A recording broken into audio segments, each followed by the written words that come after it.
just joined us for day 2 of the conference. This morning is going to be a little bit different to yesterday's setup. We're going to start with a presentation from Frank Princiotta, Director of the Air Pollution Prevention and Control Division at the EPA. After this, we're going to go straight into the roundtable sessions. So you'll probably see there's 8 tables all labelled with the host and the table name. If you're not sure where you're actually going to be starting, on the back of your badge, it's got each session and where you'll be sitting.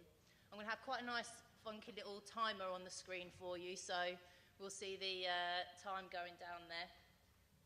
Before you leave today, could I ask you all to fill in an evaluation form so we can continue to improve the conference?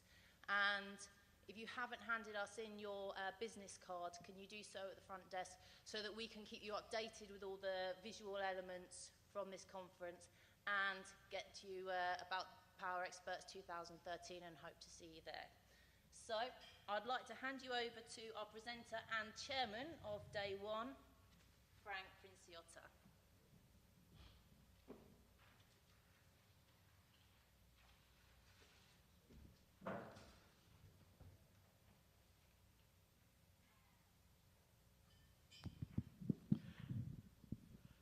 Good morning. I appreciate the opportunity to talk about some environmental issues. I've got a couple of roles that I've been asked to play, one of which is to act as the chairperson for today's session.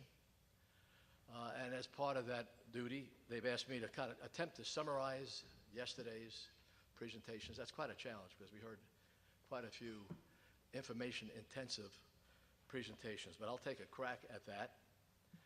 And then I'll follow it up with my presentation on climate change, the mitigation challenge, with a focus on power generation. Let's attempt to summarize what at least I took away from yesterday's meeting.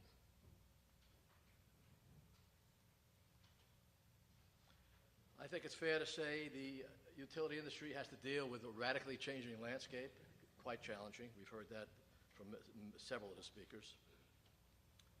Demand growth for power has been reduced over traditional growth levels because of economic factors and energy efficiency efforts.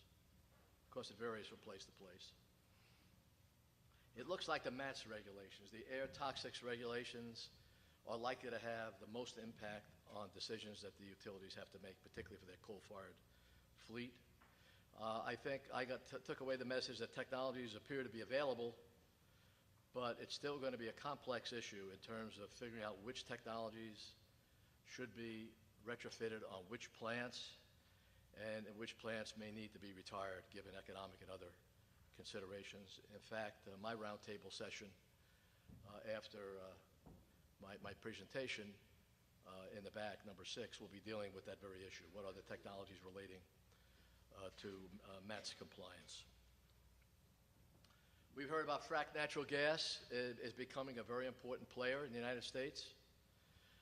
Prices are projected to be relatively, well, they are low now, and projected to remain relatively low, at least to the midterm. And therefore, they appear to be favorably priced relative to coal, and therefore we're seeing a lot of movement away from coal toward gas. In the long term, I don't think anybody's crystal ball is all that good, and no one actually took the opportunity to project all that far out, given the uncertainties of those kind of projections. As they say, those who live by the crystal ball die of fractured glass, and I believe that.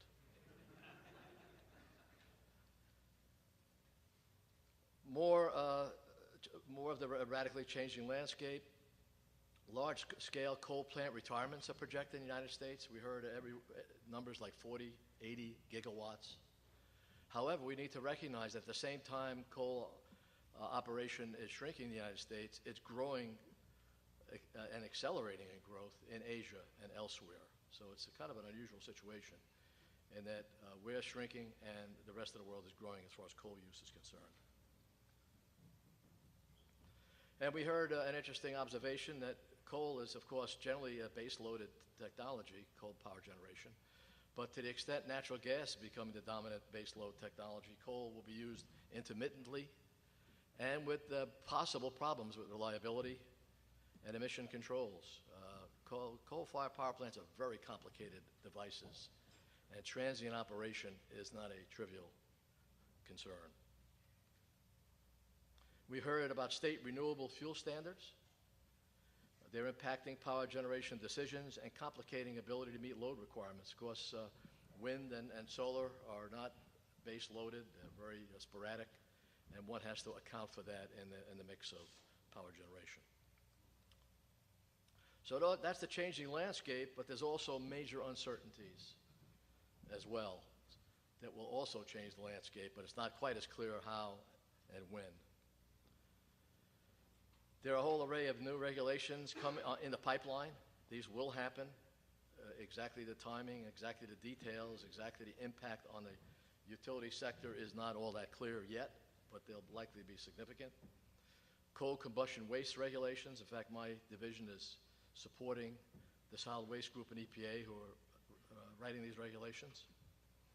The Clean Air Transport Rule will likely have some influence on additional SOx and NOx control requirements in those states that are deemed to be sources of fine particles and ozone for states downwind.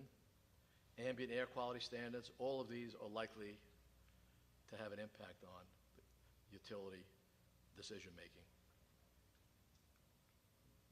Nuclear power, we heard a little bit about nuclear power and the uncertainty about its future in the United States given the Fukushima accident or the disaster. The high capital costs, $8-9 billion for a 1,000 megawatt plant, and waste disposal issues. And then lastly, and perhaps most significantly as far as potential impacts are concerned, is what does the future hold regarding greenhouse gas regulations? And this is a good segue to my presentation coming up. And a related issue is how viable are capture technologies, capture and storage, carbon capture and storage, carbon capture and utilization technologies, and next generation and potentially transformational carbon mitigation technologies such as net power, which we heard about yesterday. So I guess I'll stop there in terms of some of my takeaway messages from yesterday, and I guess I'd open it up. Any other, have I misstated anything that we heard yesterday, or are there any additional takeaway messages that you think you heard and I didn't mention? Anybody have any additional thoughts on that subject? Want to share them with us? I can't believe I hit them all, but okay, we'll keep going. Okay, so the next subject is this is an area I've been following for the last 20 years, the mitigation aspects of climate change. My background, I'm a chemical and nuclear engineer. My program back in the 70s, when I had black hair and Stu Dalton had hair, was to develop and transfer the technology, limestone technology. So we go back to the 70s. We've been dealing with environmental issues since the 70s. This is the big one. This is the most complex, has the most potential for damage to planet Earth of all of them, easily. And when I first started looking at the mitigation aspects of this issue, I would argue that the challenge was difficult, the mitigation challenge. Quite frankly, over the last 20 years, we've made no progress whatsoever in terms of mitigating the problem. And I would now call the problem monumental. And I'll quantify that conclusion for you. Well, climate change, I would argue, is the elephant in the room. You know, it's going to ultimately be the biggest wave to ever hit the utility industry, in my professional opinion. There are a lot of uncertainties, undeniably, but as you'll see, one cannot deal with climate change without seriously dealing with the power generation industry, and particularly coal and natural gas combustion. Let's quickly, I know my guess is there's a lot of smart people in this room, but my guess is there are at least several deniers, or at least skeptics, about the issue. And I'm going to just take a couple of graphics to try to quantify the problem and lay out that clearly the planet is warming and man is the culprit. I think the data is fairly clear-cut on this, quite frankly. Let me give you a quick example. This is a prominent denier, Dr. Muller of Berkeley, was skeptical about whether the planet is really warming. So just over the last, about 6 months ago, he and his Berkeley group took a look at data from 1800 to 2010 with the aim of trying to quantify what was available in the data, all the data available, and then compare it to other references. And lo and behold, he concluded, somewhat surprisingly from his point of view, that, you know what, the warming trend is real. In last 50 years, the land warmed 0.9 degrees C. That's a high number. One has to remember, oftentimes you see global warming. The land warms faster than the overall globe. So that's a pretty high number, but that's consistent with the other references. The Hadley Center, NASA's Goddard program, NOAA, all came up with very similar results. Namely, the planet, it's warming, flat out. No real question there, at least in my mind. And 99% of the scientists who've dug into this issue. Well, and we're already seeing impacts of that warming. It's not as if this is a theoretical problem. We are seeing glaciers are melting. I don't know if you follow this or not. They're melting at a rate much greater, the rate of melting is much faster than the models project. We don't completely understand why the glaciers are melting as fast as they are, but they are melting. For those not familiar with the warming patterns, it's the high latitudes that have the most warming. So they see the impacts before the rest of us at the mid-latitudes. Glaciers are melting. The sea is rising. There's no question about that either. Also at a somewhat faster rate than predicted, probably because the glaciers are melting faster. Weather is becoming more extreme. I think many of us have evidence of that, even in the United States and around the world. Forests are being threatened. You may not be familiar with this, but Western Canada, Northwest United States, tens of thousands of acres of forests are dying out. And the prominent theory is that weather changes are the primary culprit. It turns out that microbes and fungi are more readily adaptable to changes in weather patterns than are the forests, and they're dying back. We're likely to see much more of that over time. And this is oceans are acidifying at a pretty great rate. And this is quite significant. A lot of sea life is based on limestone, and limestone dissolves in acidic liquids. So we're really impacting the ocean. So these are impacts, not theoretical impacts. They're happening now as we speak. Well, then there's the question, well, okay, so maybe it's warming, but who's to say that man is the culprit? And it turns out that in the time frame we're talking about, decades, now things are different when you look at millennia, but when we're talking about decades, there's really only 3 factors we know that influence warming, or cooling for that matter. And that's solar variations, volcanic eruptions that tend to cool, and over time you warm back up as the particulates deposit out of the stratosphere, and greenhouse gases. So when the modelers attempt to relate the warming that we see, which is the black line here, to solar and volcanic issues, and these are the volcanoes that periodically erupt, you get no real correlation. They do not explain the observed warming. However, when you add the greenhouse gases to the mix, lo and behold, you get a very good relationship between the observed warming and the actual warming. So I know it's not a pleasant thing to admit, but the planet is warming and we're the problem. So what are we going to do about it? That's what we'll be talking about. So I'll discuss briefly the climate and energy sustainability challenge, discuss the driving forces for greenhouse gas emissions very briefly, quantify the mitigation challenge both globally and for the U.S., discuss briefly technology that must play both globally and for the U.S. And much of this presentation is based on a book that I edited, came out last year from Springer. Let me acknowledge Jim Katzer, who wrote 2 chapters in this book, passed away last week. I'd like to dedicate this presentation to Jim.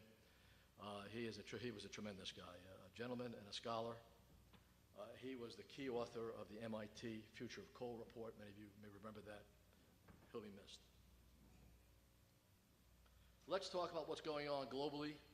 Not a pretty picture. What I've done is take a reference and then Every year I try to update information about CO2 emissions worldwide. So following the trend, in 2008, emissions creeped up globally again. 2009, for the first time in quite a while, emissions actually went down globally, tied to the global recession. Lo and behold, to make up for it, a tremendous increase in 2010, and just recently 2011 data is available. So we're growing, emissions worldwide are growing at about 3% a year over the last 11 years. This is at the high end of the IPCC's projections. It's their A1FI projections. So it is not good news. It's the worst of all the scenarios they've looked at. A1FI IPCC scenario. Now let's take a look at what's going on from a country point of view. China in recent years has been the dominant factor behind this growth rate. 1.2 billion people want to have the same standard of living we do. They want to have heating and cooling and meat on the table like we do several times a day if possible, transportation as we do, and as a result, their emissions are going up like crazy, to a large extent based on coal-fired electric generation. The U.S. has been relatively flat in recent years. You'll also take a look at India. India is a sleeper too, another 1.2 billion people who want to have the same kind of standard of living we do. It would not be at all surprising if in 10 or 20 years they take the route that China does in terms of growth. This is a graphic I've generated I play with this climate projection model, which is quite useful. And what I've done here is show what kind of reductions in carbon dioxide emissions will be necessary annually to keep warming in 2100 to a certain level. For example, if you want to keep warming in 2100 to 2 degrees C or lower, you go over here and you say, well, this says that if we start mitigating in 2015 and we lower emission of carbon dioxide 5% a year for 85 years, we'll be able to keep warming below about 2 degrees C. That turns out that you need a roughly 80% reduction of carbon dioxide emissions by 2050. Now that's just CO2 alone. It turns out if you deal with all the other greenhouse gases as well, it's not quite as severe, and that we'll need roughly a 50% reduction in emissions in 2050. Of course, all of this is theoretically. There's been no, we're growing at 3% a year. We're not shrinking emissions. Let's talk about, I think this, if there's one graphic to take away from this presentation, it's probably this one.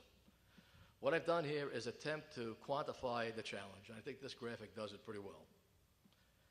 In order to meet the reduction targets I just talked about, either 50 or 80% CO2 removal, at the same time population is growing around the world at roughly 1% a year. These are the per capita emissions that would be necessary in 2050 of carbon dioxide. If it's at the 80% level, our emissions would have to be worldwide on average 0.6 tons per capita. If, on the other hand, we get away with 50% mitigation, the number turns out to be 1.6 tons. One flight, one aircraft trip to and from China from here will be greater than 1.6 tons per capita. Give you an idea of the challenge. Let's talk about, well, where does the world stand as far as this kind of per capita emissions? The world now is at about 4.4 tons per capita and growing fast. Europe is at about a little bit, about 9 tons per capita. China is at 4.9, growing fast. India is the only one in range, and they're growing very fast as well. And then you might ask, well, what about the U.S.? This is where we are. 2007, 19.5 tons per capita. So we need to get down, let's say, to 2 tons, and give ourselves the benefit of the doubt. And we are at 19 plus tons. We're a little bit below that now, but it's around 19 tons. I think this gives, and here are the components of this number. Shelter, heating and cooling, goods and services, local transportation, other transportation, provision of food. Food turns out to be a bigger deal than this. This is CO2 only. When you take into account methane, nitrous oxide emissions, it turns out food will be about double that if you take into account the other greenhouse gas emissions. So this, I think, quantifies the challenge and explains, I think, gives a sense of how difficult it will be to keep this problem under control. Well, what does this mean? So what? This is the projections by the Royal Society last year. And if we keep on that same scenario, that 3% growth scenario, which actually slows down a little bit over time, this is what they project warming will look like all the way to 2100. And you can see they do, let me put in some of the uncertainty numbers here. Plus or minus one standard deviation, they made a whole large number of runs using various model assumptions. But bottom line is, at the high end of this uncertainty range, we could see global warming of 4 degrees C as early as 2065. I personally will not be around then. Some of you may be, certainly your children and grandchildren will be. And that is not a pretty picture. That corresponds, by the way, to probably 6, 7, 8 degrees C over land. That's overall. And so what's the significance of that? And this is, again, for this Royal Society summary.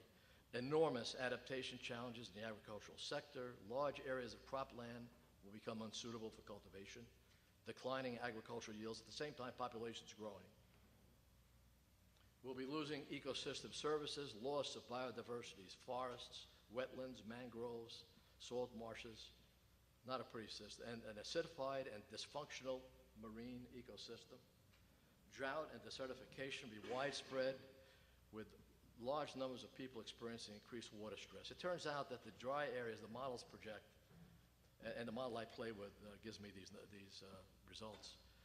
The dry areas tend to get drier and the wet areas tend to get wetter. Exactly what you don't want, really, in terms of human settlements are concerned. Human and natural systems subject to increasing levels of agricultural pests and diseases, increase of the frequency and intensity of extreme weather events. Will not be a pretty picture. Okay, so what can we do about this? Let's talk a little bit about mitigation opportunities. This is from the IAEA, International Energy Agency, the 2008 ETP. They've updated this a couple times. This is mandated by the G8 and energy ministers, so it's a fairly official document. It's something that's kind of blessed by the industrialized world. And they've looked at this blue scenario where they're attempting to get 50% reduction in carbon dioxide emissions. They don't deal with the other greenhouse gases. And this would limit warming to about 2.5 degrees C if they were completely successful. And they concluded, when they looked at technologies that would be needed to meet that 50% goal, we're facing serious challenges in the energy sector. This is a direct quote now, global revolution is needed in ways that energy is supplied and used. The blue scenario, this is their 50% scenario, requires urgent implementation of unprecedented and far-reaching new policies in the energy sector. And this is some of their analysis. These are the sectors. This is the business as usual situation of 2050. These are various sectors. And you can see that it's the utility sector, power generation, that they're expecting to see the biggest reductions. This is what the baseline case looks like in terms of carbon emissions. And this is what it would have to get to.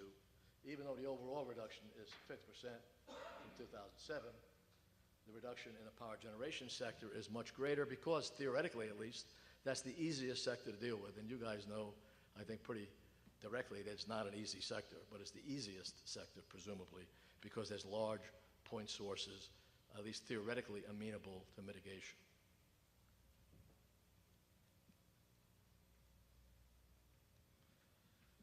So power generation is a critical sector globally and for the U.S. Worldwide energy CO2 emissions from coal use are expected to grow substantially through 2030, mainly because of Asia. As I said, coal-fired power plants are large sources. They offer potential for mitigation. We've looked at efficiency improvements on existing boilers, and they don't do much. You need much more dramatic changes than just enhancing the efficiency of a boiler. It helps, but very modest impact. Considering the climate challenge change, rapid development and utilization of carbon capture and storage technologies or utilization technologies for coal-fired power plants is needed, especially for China and India, since they have expanded and continue to expand coal capacity so aggressively.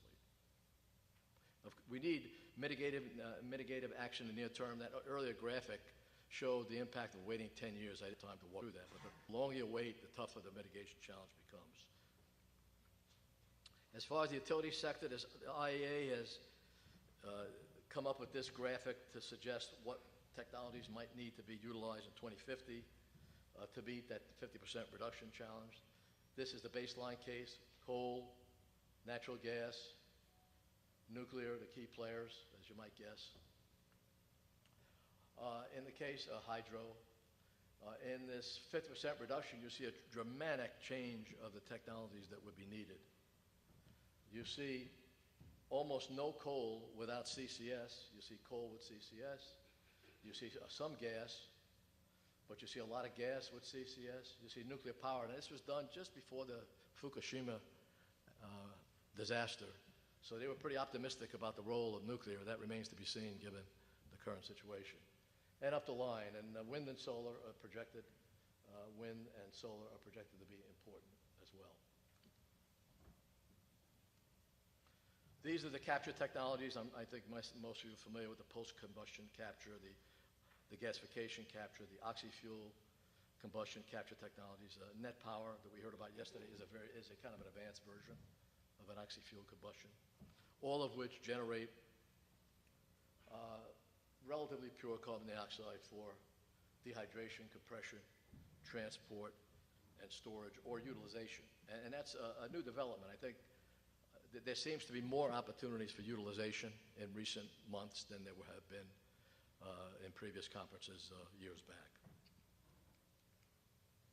You're also familiar, I think, with geological storage options and utilization options. The key one is the unused saline water saturated reservoir rocks.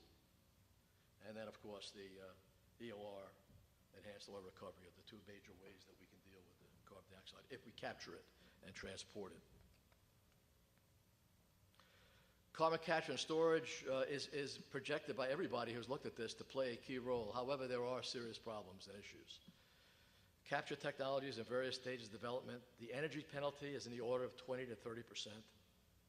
That's a tremendous penalty. Retrofit with CCS is difficult. Space requirements are dramatic. Water requirements are great in many cases.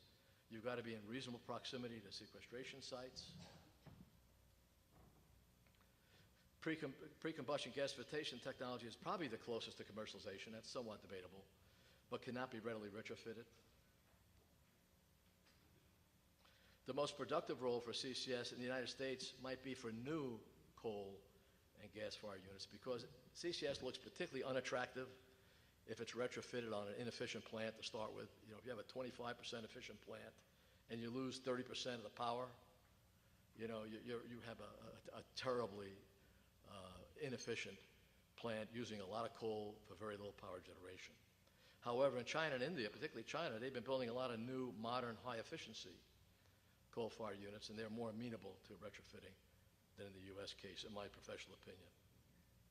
And I also should point out gas-fired CCS. All the analysis we've done and the IAEA has done has shown that CCS applied to gas-fired units can be quite important, although the U.S. is doing very little in that area. And I keep prodding my DOE colleagues to get off the dime and start moving in that direction. Underground sequestration is unproven at the required scale. Long-term stability, safety, environmental, legal issues are unresolved, although I think we're making progress, slow but steady progress. And just to put in perspective what's be needed, if we're going to meet that blue scenario, that 50% reduction scenario, 900,000 megawatts of coal and gas capacity would have to utilize CCS by 2050. That's a hell of a lot of capacity. Looking at this a little different, this is from the IAEA report. This shows you, if we're going to meet that 50% reduction, the annual capacity for the power generation sector for these various technologies that would be needed. For example, coal fire with CCS would need 35 plants built a year at 500 megawatts each on average. For gas, 20 plants at 500 megawatts each on average. Nuclear, we'd have to build 30 nuclear power plants at 1,000 megawatts each at a rate greater than we've ever done, even greater than what we did back in the 70s when we built a lot of these plants. And wind and solar, equally aggressive numbers. Very challenging. Now, we'll finish up with a little bit of evaluation that we've done in my division on the United States situation, looking at a 50% mitigation option to give a sense of what the technology implications might look like in the U.S. We use our EPA 9-region market allocation database that we developed over the years. It's probably the most sophisticated, complete environmental energy database in the United States. And initially, we were trying to look at an 82 or 83% mitigation scenario because President Obama has publicly stated that he'd like to see an 83% reduction in U.S. emissions by 2050. But quite frankly, we couldn't get our model to give credible results at 83%. Doesn't mean it's not possible, but it strains the design of our model, and we would have to modify it significantly to look at that case. However, we are able to look at credible 50% reduction cases. However, I should note that even with this 50% reduction case, the per capita emissions, even if we're successful, would still be about what they are in Europe today, namely about 9 tons per capita, and about 4 or 5 times greater than what the world has to aim for if we're going to keep warming below about 2 degrees C. So I'll give you some sense of the challenge here. So this is the baseline scenario for the United States using this model. And on the left are carbon dioxide emissions in terms of kilotons. And you could see conventional wisdom, transportation, electricity for overall emissions are the 2 dominant sources. And as far as electricity production is concerned, coal and gas and nuclear, kind of a business as usual scenario. We used a lot of DOE projections for this base case. And we also look at the mobile source side, but that's not of direct interest here. Now, take a look. This graphic will change now. I'm going to go back and forth a couple of times on it. Whoop. Sorry. Going the wrong direction. Okay, base case,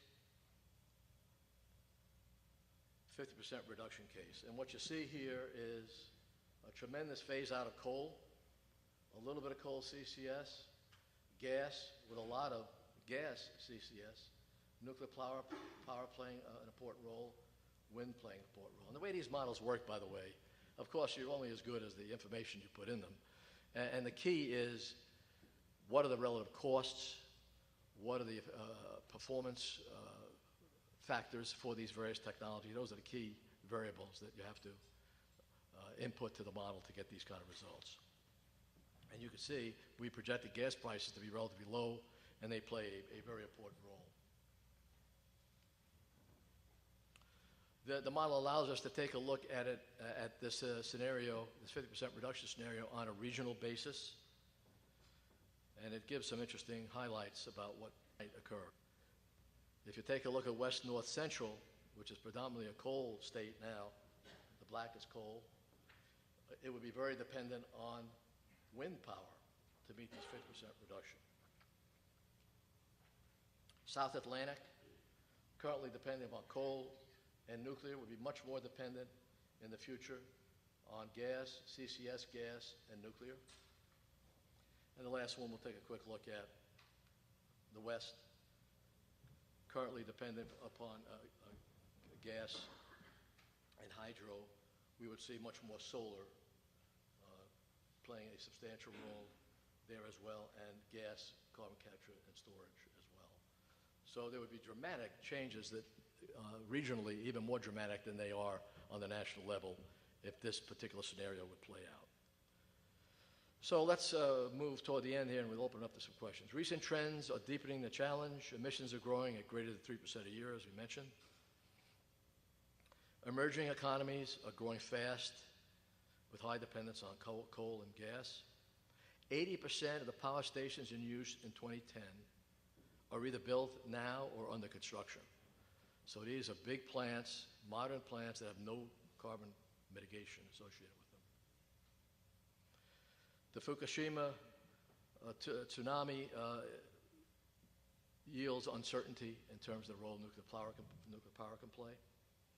And the U.S. budget battles, which continue as we speak, don't bode well for an expanded energy technology program. And I would argue personally and professionally, and I have, we need transformational technologies here, and our program is not funded at the level to get those kind of technologies, in my professional opinion.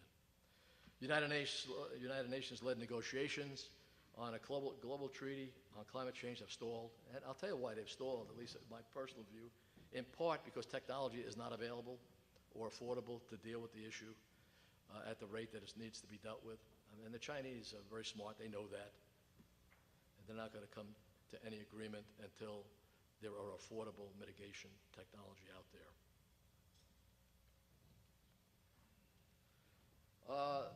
The IAEA took a crack at projecting what research, development, and demonstration and deployment funding would be needed for technology. And it's a tough estimating act, but these are their numbers.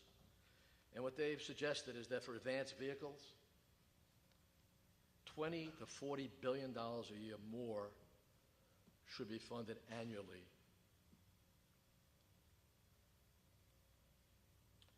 Most relevant, CCS technology, $8 to $17 billion more will be needed annually. And then adding them all up, I didn't go through all of these, but there's a shortfall, in their opinion, of $40 to $90 billion a year. So over 10 years, that's $400 to $900 billion. That's a lot of money. The Iraq War, by the way, was $2 trillion, just to put that in perspective. In conclusion, man is pumping CO2 in the atmosphere at unprecedented rates, growing at 3% a year.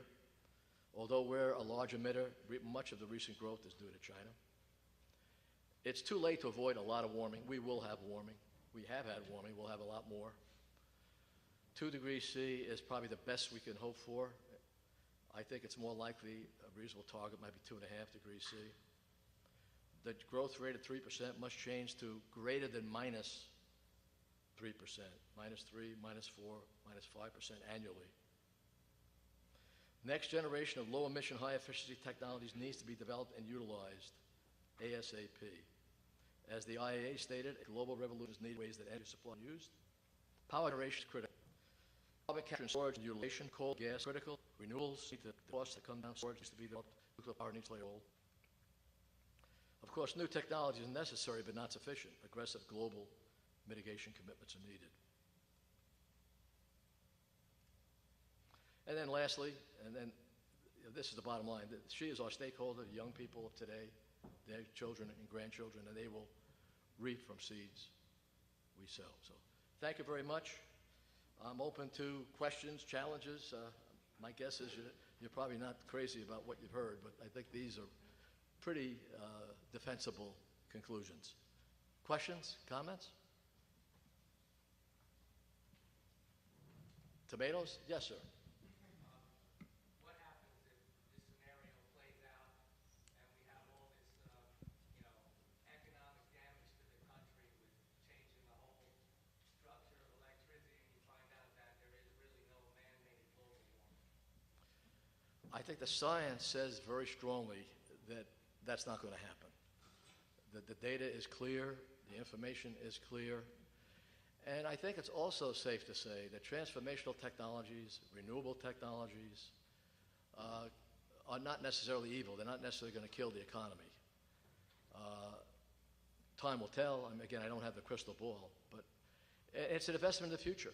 I mean, you raise a reasonable question, and that what we're asking humanity to do is invest today with some degree of uncertainty, I won't deny that, for the benefit of future generations.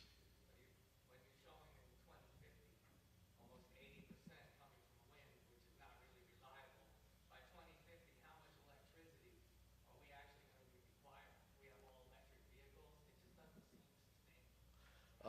Now keep in mind now, neither the U.S. nor the global projections in 2050 show all that much wind. Chart, it looked like regular fossil generation was almost zero. Maybe I didn't read it. Well, that last graphic, when you look at it by region, you do see some pretty radical regional changes. For example, in the northern part of the U.S., where there's a lot of wind resource, the model projects that the cheapest way to meet that 50% reduction will be a lot of wind. But looking at it nationally, I think wind will play something like a 10 or 15% role.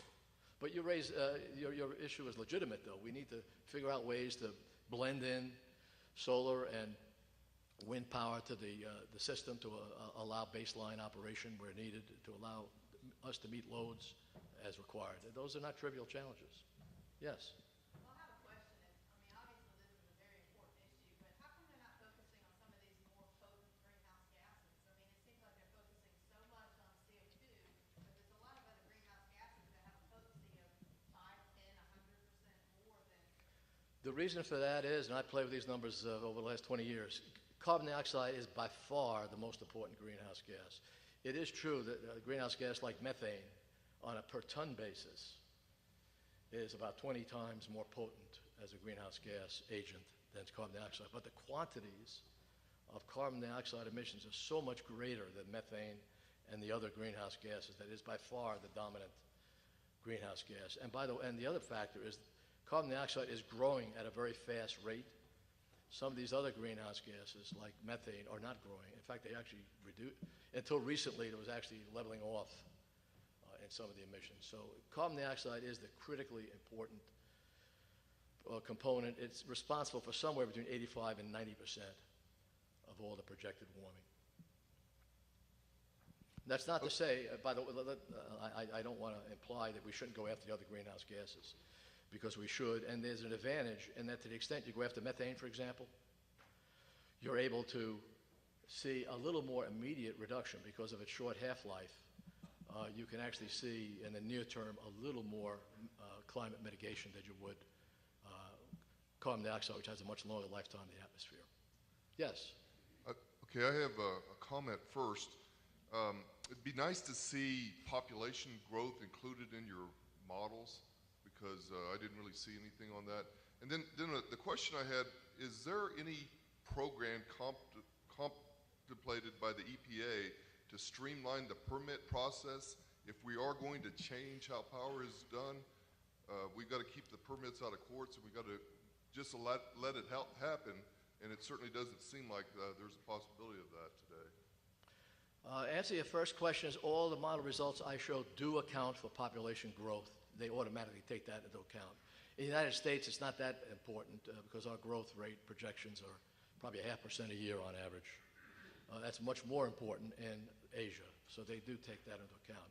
On the permitting side, I'm going to have to claim ignorance. I'm on the research side, not the regulatory enforcement side, but I appreciate your sentiment, and I'll pass the word on to our regulatory folks.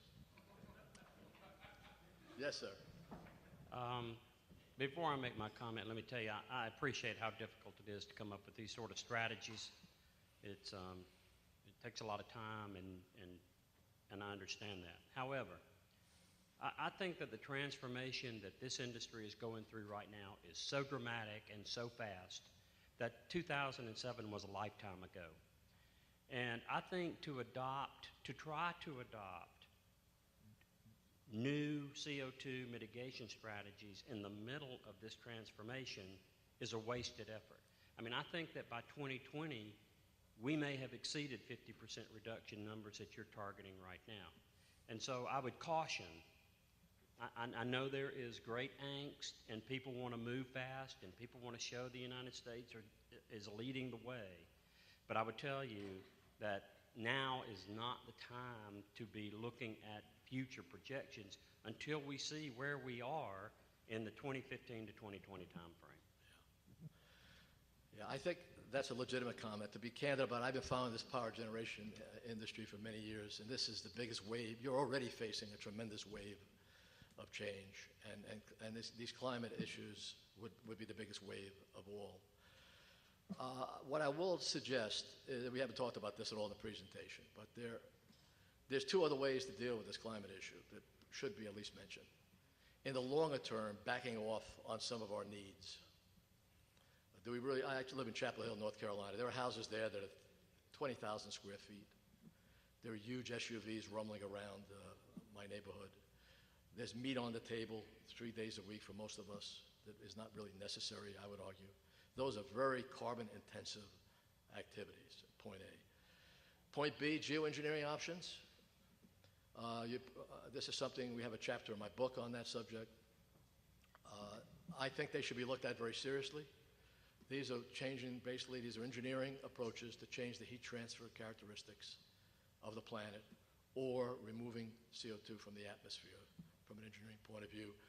And perhaps those options could buy us a little more time to make the transformations that you've, I think, legitimately suggested are going to be very difficult. But right now, nobody likes those options. The environmentalists think it takes the industry off the hook to look at these geoengineering options. And there are legitimate issues, environmental, economic, and others that have to be looked at very carefully. But I at least put that on the table as another possibility to deal with this imminent threat to long-term humanity's viability. Okay, maybe just a couple more questions, and then we'll move on. Yes, ma'am. Just a comment. I mean, I think to add to that, I think nuclear has to play a bigger part. I mean, obviously, it's one of the best base-loaded electricity options out there. And I think the United States needs to make a policy. I mean, there's a lot of things that are going on based on Fukushima, but they seem to be backing off and not helping to advocate that as a solution. I personally agree with that. I have a nuclear engineering background. I worked at the Atomic Energy Commission for quite a while. It is a viable technology. It's a base-load technology. It's a low-carbon technology. But it's a combination of Fukushima concerns and the high capital cost, though. You talk about $8, $9, $10 billion for a new plant. That's carbon capture and sequestration. That's a very high capital. Fair enough. Fair enough. I agree. I hope that people treat the nuclear option very seriously. One last question. Anybody else have a comment? Yes, sir. What do you think is the best way to try and force people to reduce carbon? Like, would it be through regulations or through carbon tax, or I guess which way do you want? Like a MATS or a carbon tax, like a cap and trade? Yeah, that's a very politically charged issue, as you know. Again, by the way, my first graphic, I went out of my way to say I don't necessarily speak for EPA. This is my professional opinion on a lot of this. My own personal view is that a carbon tax would make a lot of sense. Put a price on carbon. Make it hard. Make it appropriate to the damage it's doing to the planet. And use those resources, the incoming resources, very carefully. Somebody mentioned yesterday that, I forget who it was, suggested that the politicians love to have new tax income that they can waste. It would have to be done very carefully, with hopefully a focus on new technology and transformational technology. But politically, talking about new taxes, this fiscal cliff we're dealing with right now, that's one of the big issues. Should we even, bring back the tax rate on the high earners to where it was 12 years ago is a tremendously big issue. Can you imagine adding a carbon tax for everybody? I think that'd be probably a revolution in this country, given the politics of the day. One last question. Okay, ma'am, you have the... If you're going to use a lot of wind and solar energy, how are you going to store the energy? Because it's not produced all the time. It's only produced when the wind's blowing or the sun's shining. So how are you going to store that amount of energy? That's another example. It's a very good question. The question was, how do we store the energy, particularly from these renewable, intermittent type technologies? That is another research, development, and demonstration need. We need low-cost, effective storage capacity. Somebody yesterday talked about that a bit. But I would agree it's a limiting factor right now. And that's why the IAEA has come up with these pretty large research, development, and demonstration funding requirements that are real, and storage should be relatively high on the list. Investments in batteries, not just for power generation, but for the transportation sector, will be high on my list. Next generation nuclear power technology will be high on my list. Next generation CCS, net power, is an example of that. There's very little work, by the way, on net power going on in coal. And we can't solve this problem without dealing with coal, particularly in the Asian countries. So anyway, thank you very much for your time and attention, and let's move on to other subjects.